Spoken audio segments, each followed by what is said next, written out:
This is Rostra, the St. Theodore Guerin Junior Classical League podcast, where we bring the lessons of classical study into the light for the benefit of all.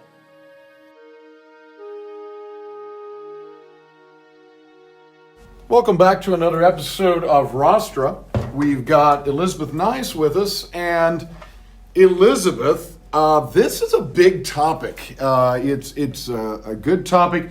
I will say this, I think people who know something about history may have heard of this group of people you're going to talk about, but I don't know that a lot of people broadly have heard of this group. So I think it's going to be a good episode in that regard. So what is this topic? Who are these people? And why did you pick this topic? My topic is the 5 good emperors of Rome. I picked this topic because, honestly, the 5 good emperors makes me wonder about the other emperors. It really does, doesn't it? If you said, okay, here are the 5 good students in class, everybody else will be going, well, what am I, chopped liver? I mean, come on, right? And so you go out of all of Rome's emperors, from Augustus in 27 BC down to Romulus Augustulus in 476 AD, 500 years worth of emperors. You tell me there's only 5 that get the quality of good? Yeah. So you're right. It really makes people interested in that question. So maybe start off a little bit. Who are these people? Or even if you want to start off with what constitutes good? Why did these people get this title? So whichever way you want to go first, but take us there. Okay. The 5 good emperors are Nerva, Trajan, Hadrian, Antoninus Pius, and Marcus Aurelius. They were first identified as the 5 good emperors by an Italian guy called Machiavelli, and mostly because their time of being emperor was widely recognized as a time of peace and well-being in the Roman Empire. Okay, now you have said so much really in just even that short introduction. You've got the names of these people, and you'll probably talk a little bit about them individually. You reference this Italian guy, Machiavelli, as giving them the title of good, and then the why. Let me start off with the Italian guy for a moment. Did you run across anything in your research as to who Machiavelli was or anything that he wrote? And if you didn't, that's fine. It wasn't maybe precisely the topic you picked. I just didn't know if you ran across anything. Yeah, I was actually surprised that he wrote about the 5 good emperors because I knew previously, he's not known for being a good guy. I think we could have a good conversation. We could have a whole episode just on that alone. I think sometimes Machiavelli does get a bit of a bad rap. Some of the stuff he wrote, it leads people to think, oh, wow, he was really not good. In fact, some people even identified him with Satan. So if you're getting identified with the devil, then obviously there's something going on there. Some of that is a little sketchy as to maybe did he really deserve that. But the thing is that he wrote about politics. This is a guy who studied history.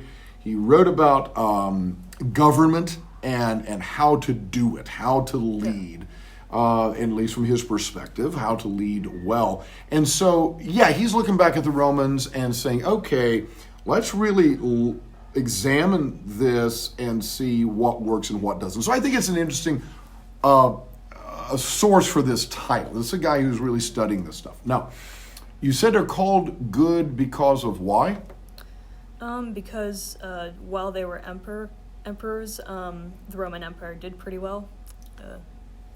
And I think that's an interesting thing because when you hear the term, oh, well, she's a good person, he's a good guy, you immediately start thinking about that individual's character, right? Ethics and morality and those kinds of things.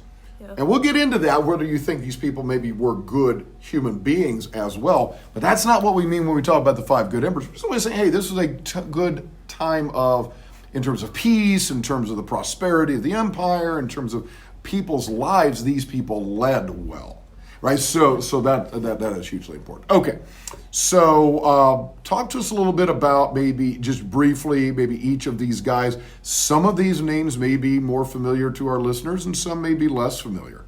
Okay. So the first one was Nerva. He rose to power after the assassination of the previous emperor. He was actually the first Roman emperor to be elected by the Senate. Usually the Senate would just approve a candidate who was chosen by the previous emperor.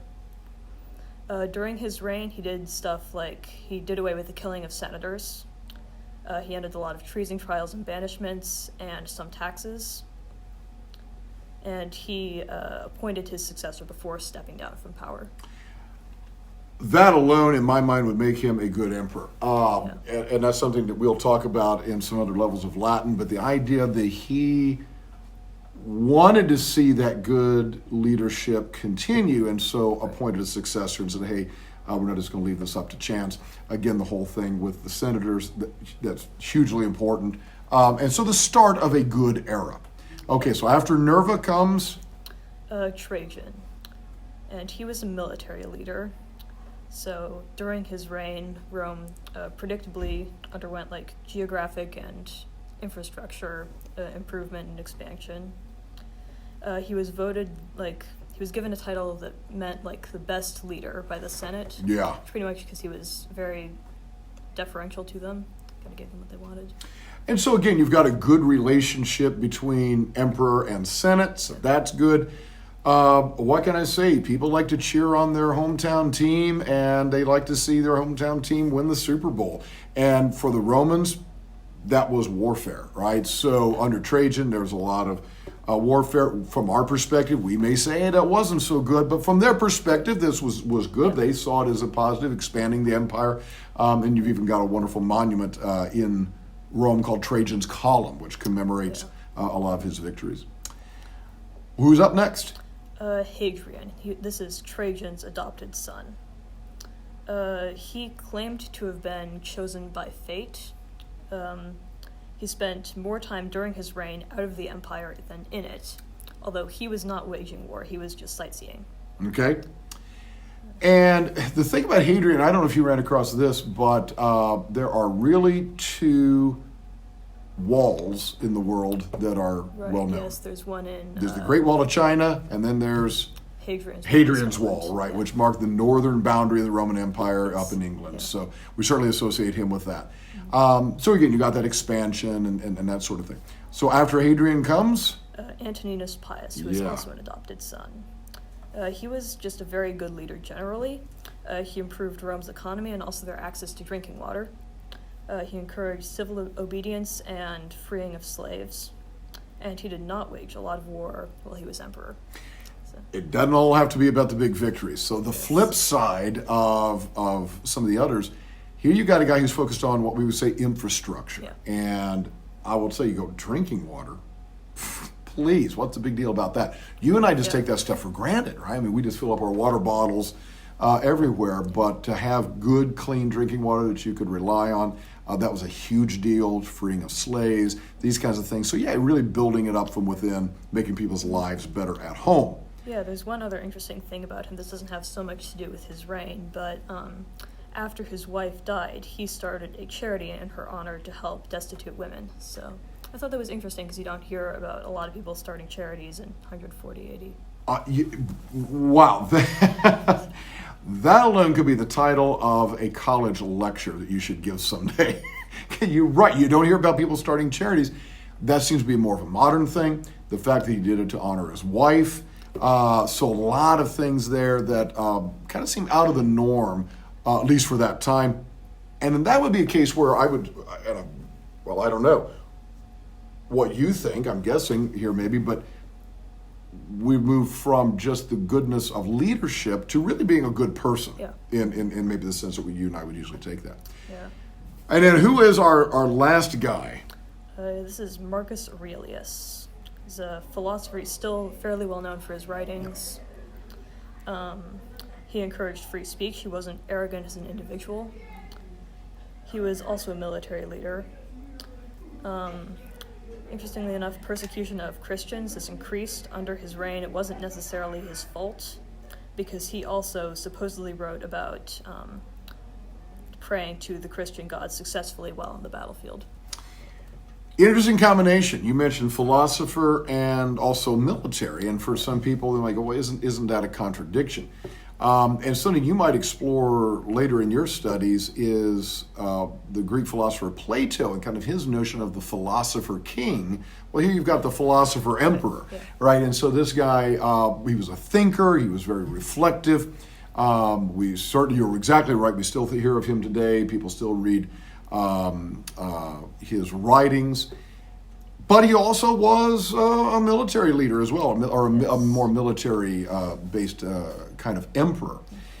So pull back now from the 5 individual people.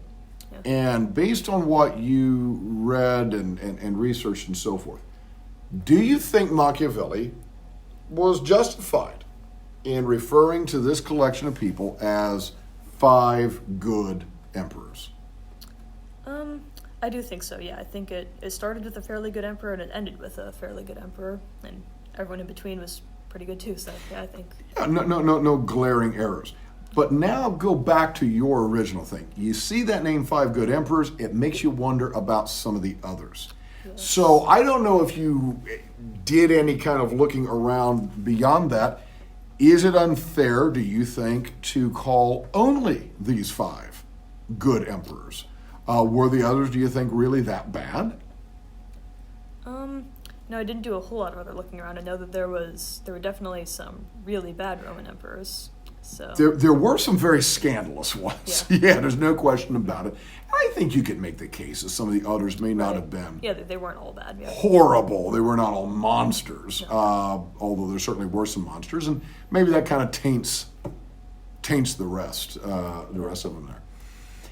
Let me ask this, and I'm always fascinated by this because history isn't just about memorizing dates and names, and okay, Nerva came first and Marcus Aurelius came last, and all this kind of stuff. But it's what you can draw from it.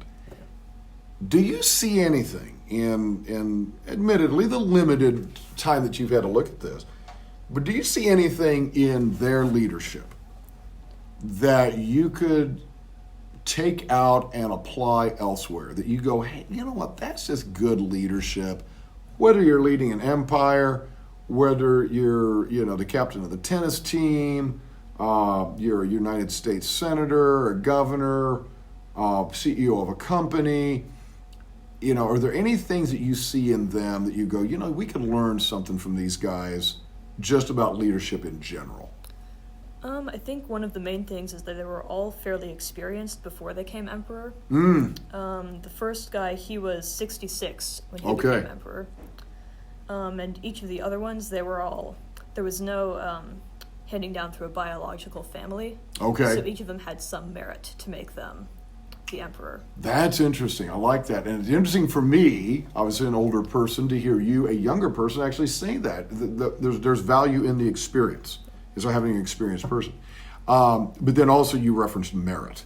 Yeah. As opposed to, well, it's because your daddy was the emperor, yes. Or your grandfather or something like this.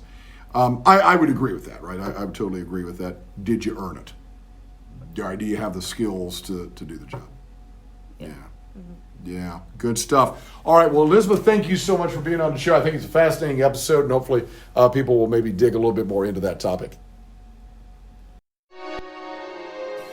Thank you for listening to Rostra. You may check out all our episodes on Spotify and follow us on social media at GuerinJCL. That's at GuerinJCL.